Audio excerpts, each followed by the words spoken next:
La moto qu'il attendait tant, celle qu'il a le plus kiffé pendant 2 jours. Alors, Vas-y, la il y a combat, la RC8. KTM RC8.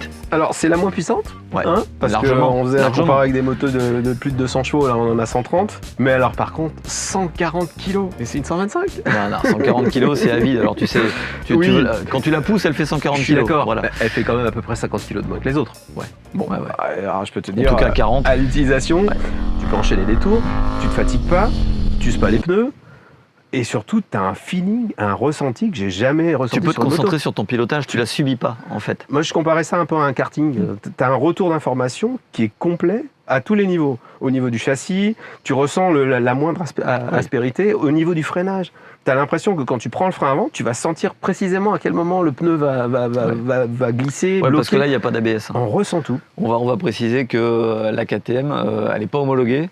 Donc il n'y a pas de normes à respecter, il n'y a pas la ligne, c'est une ligne complète, il n'y a pas de catalyseur. Et c'est génial. D'ailleurs, elle fait un peu de barouf. Je ne sais pas si tu as entendu, on avait Oui, enlevé, c'est bon, c'est jouissif. on avait enlevé la chicane pour te faire plaisir. Tu vois. Mais donc il n'y a rien de tout ça. Donc la moto, elle est brute de décoffrage. Il n'y a aucune aide au pilotage. Il n'y a pas d'anti-wheeling. Alors, Tu ce peux qui juste fait qu'en qu'elle sortie sera de moteur. virage, elle se lève, mais comme il y a 120 et quelque chose, ça se dose. Et en fait, c'est En fait, elle se lève parce qu'elle est légère du train avant, Tout à fait. pas parce qu'il y a trop de puissance.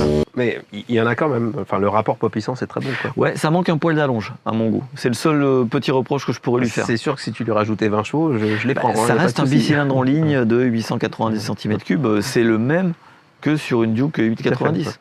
Mais bon, en tout cas, sur la piste de Mirval, où on n'a pas une ligne droite démesurée, la moto est ultra efficace. En quoi. fait, Et par c'est une vraie contre, moto de course. Hein. C'est une vraie moto c'est de une course. moto 2, en fait. T'as l'impression d'être assis sur une barre de fer.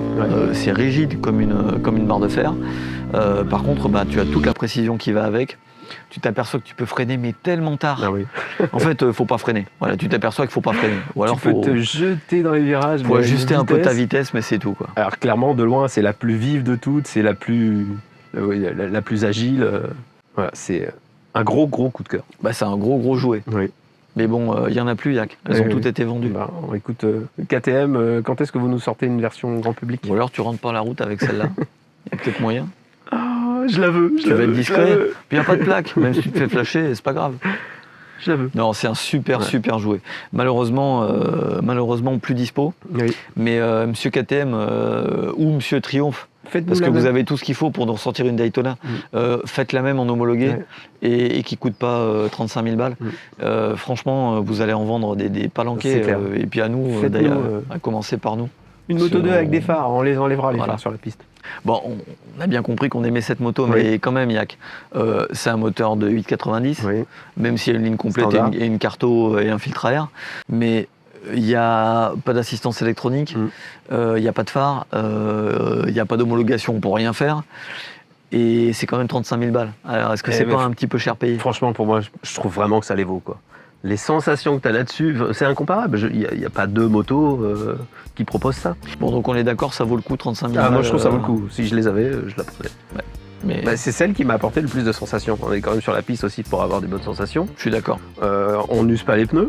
Ouais, c'est vrai. On se fatigue beaucoup moins, donc on peut enchaîner les tours. Je sais pas. Et ça apporte un plaisir dingue. Exactement. Je suis d'accord. C'est quand même le but. Ouais, On le se fait problème, moins c'est peur que et on va très vite.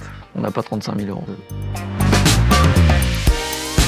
Malgré sa plus petite cylindrée et son manque de puissance, la KTM RC8C n'a pas à rougir avec un chrono de 1:21,91. L'Hypertest 2022, c'est terminé. Il ne reste plus qu'à sécher les combis et rendre les motos. Enfin, peut-être.